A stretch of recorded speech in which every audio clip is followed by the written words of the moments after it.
بسم اللہ الرحمن الرحیم۔ کسی گناہ کی سزا مل رہی ہے، یہ وصفہ ہے جو شیطان ہمارے دل میں ڈالتا ہے اور اس کا کام مایوس کرنا ہے۔ اللہ دراصل ہمیں آزماتا ہے کہ میرا بندہ مجھ پہ کتنا بھروسہ رکھتا ہے، تو بس اپنا دل اس رب کی طرف متوجہ رکھیں اور اس کی رحمتوں کے منتظر رہیں۔ اخلاق اور رویوں کی بدصورتی کا احساس ہمیں اس وقت تک نہیں ہوتا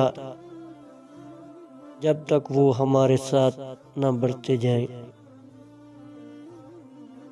بھٹکنا انسان کی فطرت میں ہے، چاہے کتنے بھی آپ متقی یا نیک بن جائیں، بہکنے کے چانسز پھر بھی موجود رہتے ہیں، مگر انداز بدل جاتا ہے،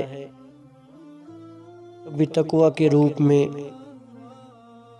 تو کبھی نیکیوں کے الزام میں، کبھی گر کر واپس نہ اٹھنے کے خوف میں، کبھی اللہ کو کھو دینے اور گناہ پر مایوس ہو جانے سے۔ رب کی مغفرت کی طرف تمہیں اپنے رب کریم سے کس چیز نے دھوکے میں ڈال رکھا ہے؟ اتنی محبت ہے نا، گناہ کر کے آنے والے کو بھی بار بار رب کریم اپنا کہہ کر بلا رہا ہے۔ حالات بڑے بڑے بے صبروں کو صبر کرنا سکھا دیتے ہیں۔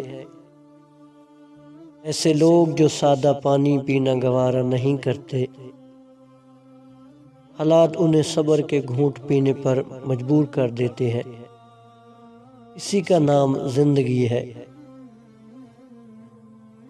جب کسی کے لیے آپ کی ذات، آپ کی بات بے معنی ہو جائے تو راستہ بدل لینا نفسیاتی اذیت سے بچنے کا بہترین طریقہ ہے۔ اللہ ضائع نہیں کرے گا تمہاری دعا اور تمہارا صبر، ذرا انتظار تو کرو۔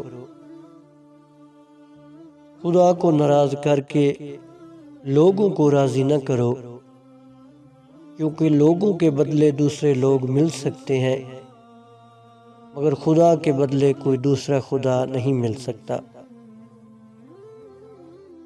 معاف کر دینے سے انسان کی اپنی روح پاک ہو جاتی ہے۔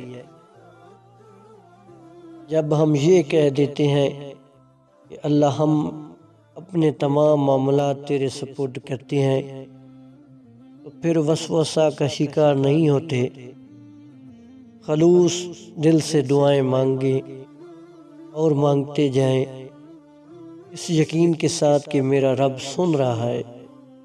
قبولیت کی دعا میں تاخیر کا مطلب یہ نہیں کہ ہمارے کسی گناہ کی سزا مل رہی ہے، یہ وسوسہ ہے جو شیطان ہمارے دل میں ڈالتا ہے اور اس کا کام مایوس کرنا ہے۔ اللہ دراصل ہمیں آزماتا ہے کہ میرا بندہ مجھ پہ کتنا بھروسہ رکھتا ہے، تو بس اپنا دل اس رب کی طرف متوجہ رکھیں اور اس کی رحمتوں کے منتظر رہیں۔ حالات بڑے بڑے بے صبروں کو صبر کرنا سکھا دیتے ہیں۔ ایسے لوگ جو سادہ پانی پینا گوارا نہیں کرتے، حالات انہیں صبر کے گھونٹ پینے پر مجبور کر دیتے ہیں، اسی کا نام زندگی ہے۔